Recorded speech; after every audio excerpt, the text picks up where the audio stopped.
રાજકોટના વધુ એક વિસ્તારને સ્પેસિફાઈડ એરિયામાં સામેલ કરવાની માંગ ઉઠી છે। કૃષ્ણબાગ સોસાયટીના રહીશોએ સ્પેસિફાઈડ એરિયામાં સામેલ થવાની માંગ કરી। સ્પેસિફાઈડ એરિયામાં સામેલ કરવાની માંગ સાથે સ્થાનિકોની કલેક્ટર અને પોલીસને રજૂઆત। સોસાયટીના વ્યક્તિએ મુસ્લિમ યુવકને મકાનનું વેચાણ કરતા સ્થાનિકોમાં રોષ વ્યાપ્યો છે। મુસ્લિમ ગનને વેચાણ કરાતું હોવાનો જે દાવો છે તે કરવામાં આવી રહ્યો છે, જેને લઈને આ માંગ કરવામાં આવી છે। કલેક્ટર અને પોલીસ સમક્ષ આ રજૂઆત રહીશોએ કરી। રાજકોટમાં જીતના ફરી અસાધારણનો મુદ્દો છે તે ગુંજ્યો છે। રાજકોટના રેલનગર વિસ્તારના લોકો રજૂઆત કરવા માટે પહોંચ્યા છે કલેક્ટરને। ત્યારે હું આ દ્રશ્યો દખલ માંગી। રાજકોટના રેલનગર વિસ્તારના તમામ લોકો એક સાથે તમામ સોસાયટીના 70 થી વધુ મકાન ધારકો છે તે અત્યારે પહોંચ્યા છે અને ખાસ તેઓની માંગ છે તે અન્ય સમાજના લોકોને, અન્ય લઘુમતી સમાજના લોકોને મકાન વેચવામાં ન આવે તે માટે રજૂઆત કરવા માટે પહોંચ્યા છે। આપ દ્રશ્યો જોઈ શકો છો, તેઓએ કલેક્ટર, પોલીસ કમિશનર સહિત તમામ લોકોને રજૂઆત કરી છે। ત્યારે હું સીધા તેમની સાથે વાત કરશું। શું નામ કાકા આપનું? ભરતસિંહ મેપતસિંહ સરવૈયા। ભરતસિંહ, શું કહેશો? શું રજૂઆત છે? કોને રજૂઆત કરો? એ છે કે જે આટલા વર્ષથી અમે સાથે રહી છીએ અને જે અમારા વચ્ચે યુનિટી છે એ જળવાઈ રહે। કઈ જગ્યા આખો મામલો કઈ જગ્યા? Krishna park, Railnagar main road, પોપટપરાની બાજુમાં, આસ્થા ચોક, પોપટપરાની પાસે। શું રજૂઆત?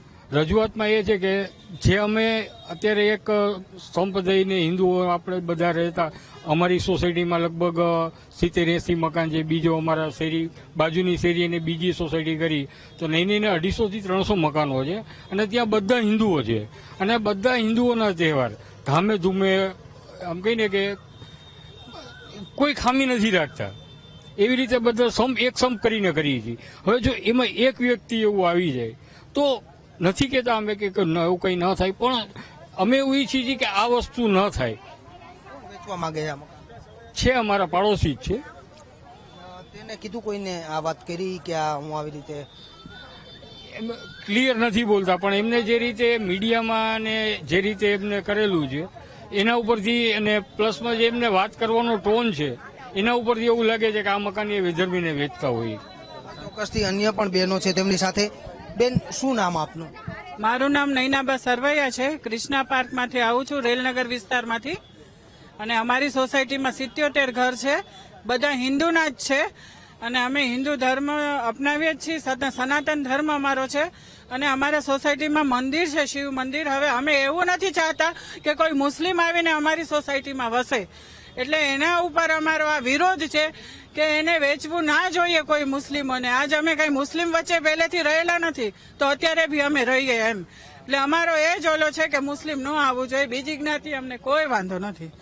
કેટલા લાખોના ખર્ચે નાખવો જરૂરી છે અમારી સોસાયટીમાં, જે અમારા વિસ્તારમાં અમારી સોસાયટી અસાનધારામાં નથી આવતી, તો અમારા સરકારને વિનંતી છે કે અસાનધારો અમારી સોસાયટીમાં લાગુ પડે, જેથી બીજા લોકો આવું ના કરી શકે। એટલે અમારે અસાનધારો જરૂરી છે, એના વિરોધમાં અમે અત્યારે આવ્યા છીએ।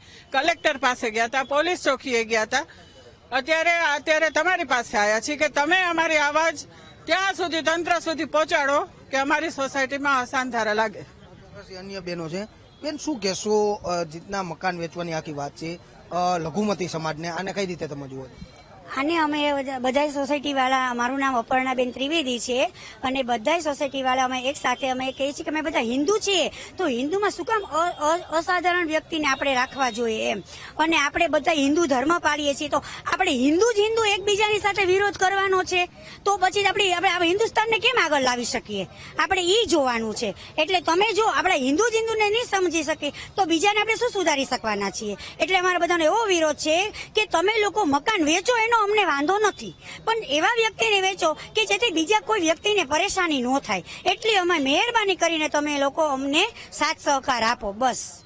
ચોક્કસથી રાજકોટના રેલનગર વિસ્તારના દ્રશ્યો કે તમામ લોકો રજૂઆત કરવા માટે પહોંચ્યા છે। લઘુમતી સમાજના લોકોને મકાન વેચવા માટેનું આજે આખું ષડયંત્ર ચાલી રહ્યું હોવાના આક્ષેપ છે તે કરી રહ્યા છે કે જીતના એક હિન્દુ દ્વારા તેઓએ લઘુમતી સમાજના મકાન વેચવા માટેના પ્રયાસ છે તે થઈ રહ્યા છે અને તેના વિરોધમાં અત્યારે સ્થાનિક લોકો છે તે ઉતર્યા છે। કેમેરામેન જુને જફાઈ સાથે સન્ની મયડ, વીટીવી ન્યૂઝ, રાજકોટ।